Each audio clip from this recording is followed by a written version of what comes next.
السلام علیکم ورحمۃ اللہ وبرکاتہ۔ الحمدللہ رب العالمین والصلاة والسلام علی رسول اللہ، اما بعد۔ میں ہوں آصف اقبال، سول انجینئر۔ آپ اس وقت سن رہے ہیں مختصر سیرت النبی صلی اللہ علیہ وسلم کی ایپیسوڈ نمبر 3، قسط نمبر 3، عبد الدار کے عہدے اور مناصب۔ جب قصی بوڑھا ہو گیا تو حالت یہ تھی کہ اس کا بڑا لڑکا عبد الدار غریب تھا، غز و جہاں اور شرف و دولت بھی اس کے بھائی عبد المناف، عبد العزا اور اب اس سے بڑھ گئے تھے۔ اس لیے قصی نے عبد الدار سے کہا، بیٹا تیرے بھائی اگرچہ شرف و عزت میں تجھ سے بڑھ گئے ہیں، لیکن بخدا میں تم کو ان کے ساتھ ملا دوں گا۔ آج سے جب تک تم بیت اللہ کا دروازہ نہیں کھولو گے، ان میں سے کوئی آدمی اس میں داخل نہیں ہو سکے گا۔ لڑائی کے لیے قریش کا جھنڈا تیرے ہاتھ سے بندھے گا۔ مکہ میں تیری سبیل کے علاوہ کوئی آدمی پانی نہیں پی سکے گا۔ حج میں حاضر ہونے والے صرف تیرا ہی کھانا کھائیں گے اور قریش کے ہر معاملے کا فیصلہ تیرے ہی گھر میں ہوگا۔ اس طرح قصی نے فخر و مباحات کے تمام مناصب، حجابات، لوا، سقایت، رفادہ اپنے بڑے لڑکے کے عبد الدار کے حوالے کر دیے۔ رفادہ وہ سالانہ ٹیکس ہے جو قریش ہر سال حج کے موقع پر قصی کو ادا کیا کرتے تھے، جس سے وہ نادار اور سفر خرچ سے عاجز حاجیوں کے لیے کھانا تیار کرتا تھا۔ یہ ٹیکس قصی نے قریش پر یہ کہہ کر فرض کر دیا تھا کہ اے جماعت قریش، تم اللہ کے ہمسائے، اس کے گھر کے خادم اور حرم میں بسنے والے ہو، اور حاجی حضرات اللہ کے مہمان اور اس کے گھر کے زائر ہیں۔ یہ سب مہمانوں سے عزت اور احترام کے ساتھ زیادہ مستحق ہیں۔ حج کے ایام میں واپسی تک ان کے کھانے پینے کا انتظام کیا کرو۔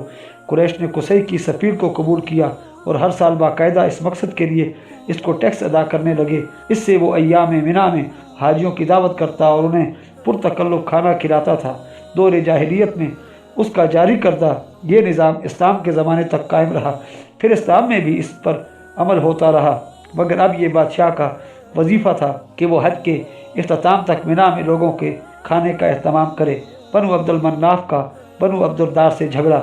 قصی کی زندگی میں اس کا ہر حکم قوم کے لیے واجب التعمیل تھا۔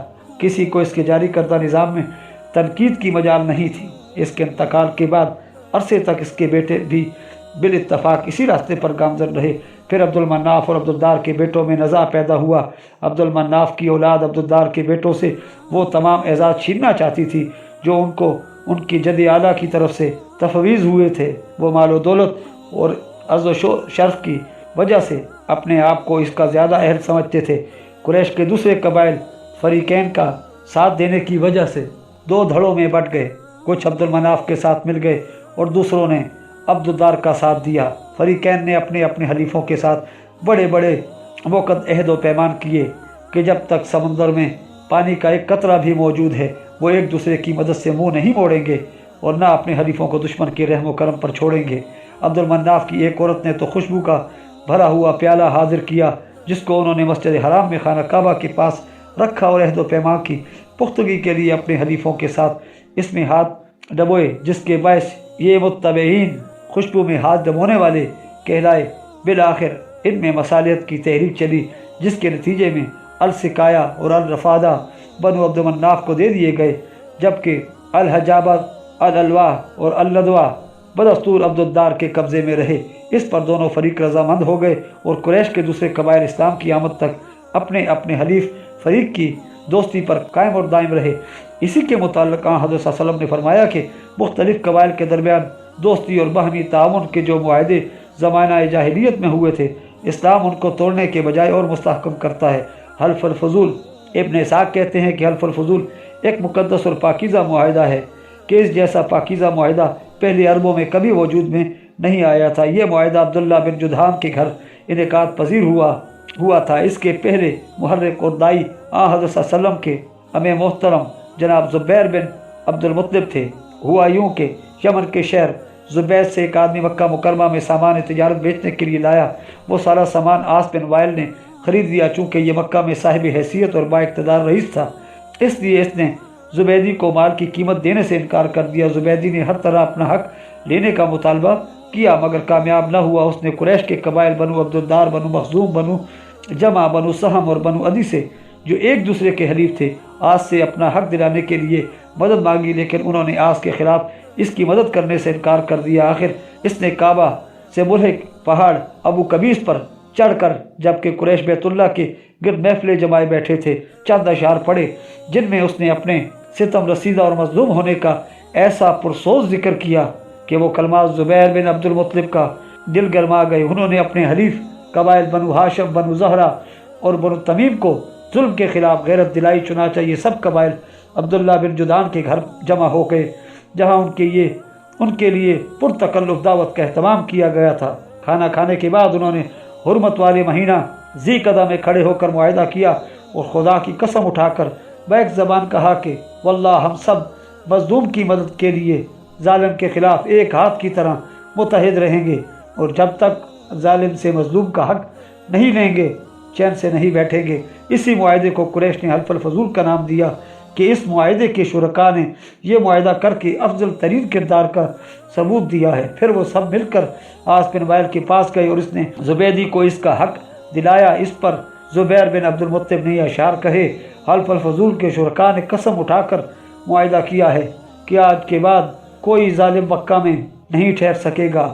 اس بات پر سب نے بالاتفاق عہد کیا ہے، اس لیے اب ان میں ہمسائے اور باہر سے آنے والے کے لیے سلامتی کی ضمانت حاصل ہے۔ اس معاہدے کے متعلق حضرت صلی اللہ علیہ وسلم نے فرمایا ہے کہ میں نے عبداللہ بن جدعان کے گھر ایک ایسے معاہدے میں شرکت کی ہے کہ مجھے اس کے بدلے میں سرخ اونٹ بھی پسند نہیں، اور اگر اسلام میں بھی مجھے اس قسم کی دعوت دی جائے تو میں ضرور قبول کروں گا۔ یہ عبداللہ بن جدعان قبیلہ تمیم سے تعلق رکھتا تھا، اس کی کنیت ابو ظہیر تھی اور یہ حضرت عائشہ صدیقہ رضی اللہ تعالیٰ کا چچا زاد بھائی تھا۔ اسی وجہ سے حضرت عائشہ رضی اللہ تعالیٰ نے رسول کریم صلی اللہ علیہ وسلم سے ایک دن پوچھا کہ عبداللہ بن جدعان بڑا فیاض تھا، وہ بھوکوں کو کھلاتا اور مہمانوں کی مہمان نوازی کرتا تھا، کیا اس کو قیامت کے دن اس کا کوئی فائدہ ہوگا؟ آپ صلی اللہ علیہ وسلم نے نفی میں جواب دیا اور فرمایا اس نے تو ایک دن بھی نہیں کہا کہ اے میرے رب قیامت کے دن میرے گناہ معاف کر دینا۔ اخرجہ صحیح مسلم۔ ابن قتیبہ کی تصنیف غریب الحدیث میں مذکور ہے کہ ایک دن حضرت صلی اللہ علیہ وسلم نے فرمایا کہ میں دوپہر کے وقت سخت گرمی میں عبداللہ بن جدعان کے پیالے کے سائے میں چلتا تھا جس میں وہ امی کی بھیڑ کو کھانا کھلاتا تھا۔ میں کھانا کھانے والوں کی بھیڑ ہے جنہیں بدو ادوان کو سردار امی حج کے موقع پر دوپہر کے وقت عرفات سے واپس لاتا تھا۔ اس شاجرہ کا نام مطرو بن کعب خزائی ہے۔ اہل مکہ کی سرید سے تواضع۔ ابن اسحاق کہتے ہیں کہ پہل ہاشم بن عبد المناف سکایا پانی کی سبیل اور رفادہ حاجیوں کے کھانے کا انتظام کرتے تھے، کیونکہ ان کا بھائی عبد الشمس اکثر سفر میں رہتا تھا اور مکہ میں کم ہی ٹھہرتا تھا۔ دوسرا وہ کثرت عیال کے ساتھ ساتھ غریب بھی تھا اور ہاشم غنی اور سرمایہ دار تھا۔ ہاشم پہلا شخص ہے جس نے قریش کے لیے گرمی اور سردی میں 2 دفعہ تجارتی سفر کا نظام قائم کیا، اور یہی پہلا شخص ہے جس نے اہل مکہ کو سرید ایک اعلیٰ قسم کا کھانا کھلایا۔ ان کا پہلا نام امرو تھا۔